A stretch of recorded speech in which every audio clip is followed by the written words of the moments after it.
歡迎收睇行程呢個頻道。一人有一個夢想，但你嘅夢想又關其他人咩事？點解觀眾要為你嘅夢想埋單呢？相信呢一期最紅熱度最高嘅就係 Brian 夫婦自己經營嘅頻道，請求佢哋嘅觀眾課金支持佢哋製作影片以及 support 佢哋嘅生活費呢個話題。本身我唔擅長炒熱度，不過我突然間睇到從心理現象可能解釋到佢哋點解會有咁樣嘅諗法。咁不如我又同大家用5分鐘分享一下咩係權利感、過分自信偏差又係乜嘢、委婉標籤呢個心理學現象又點解咁乞人憎？呢段片好簡單，同大家分享一下。好啦，馬上去片。喺非洲每60秒就有1分鐘過咗，而阿恒嘅遊車河呢個 channel 每300秒你就會得到5分鐘嘅知識，由心理學現象、創業資訊、生活冷知識到書評、戲評、飲食小知識，阿恒會用極簡短嘅一個概念、一個主題，用1首歌嘅時間為大家分享。不如阿恒邀請你進入300秒鐘 Supercharge。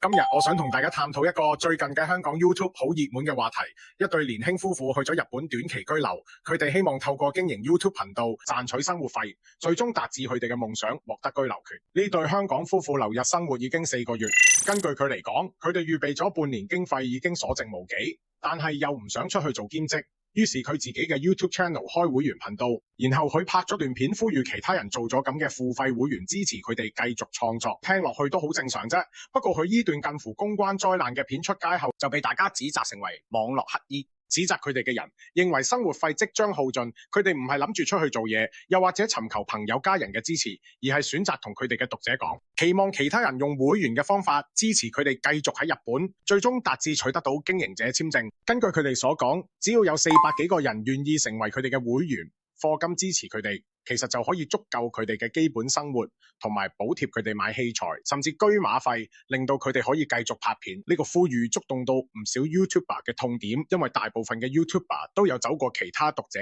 未必能夠理解到嘅孤獨同犧牲日子。以我為例，要買更好嘅器材，就要好好規劃支出，節省又好，增加收入又好，總之都係靠自己嘅努力換取自己覺得更加有利創作嘅器材。所以而家班人伸大手板向人要錢，就引起廣泛嘅負面評價。其實佢哋嘅創業似乎係指其他人付費俾佢嘅生活，而唔係邊賺錢邊拍片。呢件事喺香港、台灣、日本、居民甚至國際嘅 YouTube 都有好多討論。有人覺得佢哋係網絡乞衣，當然亦有人支持佢哋用呢個方法實踐夢想。阿恒就唔太有資格評論乜嘢，我比較有興趣心理學有嘅一啲類似嘅理論可以解釋點解佢哋會有呢啲行為咧。戴翻個頭盔先，我唔認識呢對夫婦，之前亦冇睇過佢哋嘅頻道。不過咧，呢件事實在炒得火熱，於是我就上網睇咗幾段片，嘗試用曾經係輔導員嘅角度睇下背後有啲咩心理現象影響佢哋呢個決定。首先我諗到嘅係一個叫做權利感 （entitlement）。權利感係一種心理特質，個體可能覺得自己理應得到特殊待遇或認可，而無需付出相應嘅努力。對於呢對夫婦嚟講，佢哋可能覺得佢哋嘅 YouTube 影片本身就值得觀眾支付費用支持佢哋嘅日本嘅生活。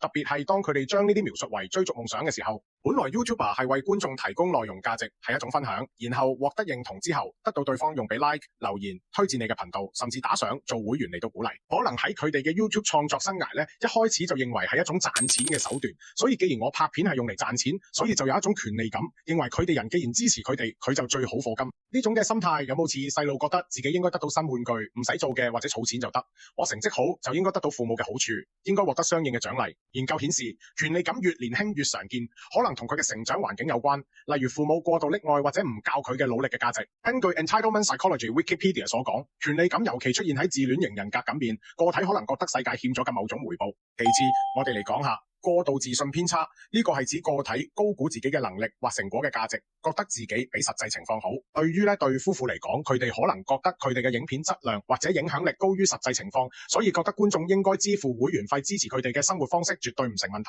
其中好明顯就係佢哋由0開始到而家有幾千位訂閱者，其實已經有足夠嘅影響力，收取最少50，最多800一個月嘅會員費。跟住佢哋可能覺得佢哋應該能夠有425位忠實 fans 願意為佢哋嘅夢想埋單，但實際上呢段片一出，鬧得最大力嘅正正就係喺下邊留言並且決定退出訂閱嘅觀眾。過度自信偏差 （overconfidence bias） 佢好多領域都常見，例如駕駛或者投資。根據 Investopedia on Overconfidence Bias， 呢一偏差可能導致個體對自己作品嘅評價過高，忽略實際市場反饋。喺 YouTube 嚟講，呢個可能令創作者覺得佢哋嘅影片比實際受歡迎，影響佢哋嘅商業決定。最後，我哋嚟講下委婉標籤 Euphemistic Labeling。呢個係一種道德脫離嘅機制，個體透過用溫和嘅語言、合理化嘅理由嚟試圖令自己嘅行為睇似更可接受。Labeling 呢個係一種道德脫離嘅機制，個體透過用溫和嘅語言、合理化嘅理由嚟試圖令自己嘅行為睇似更可接受。咁好多留言反對呢對夫婦嘅人，認為佢哋其實就係透過將直接助養重新包裝為會員制度或者支持夢想，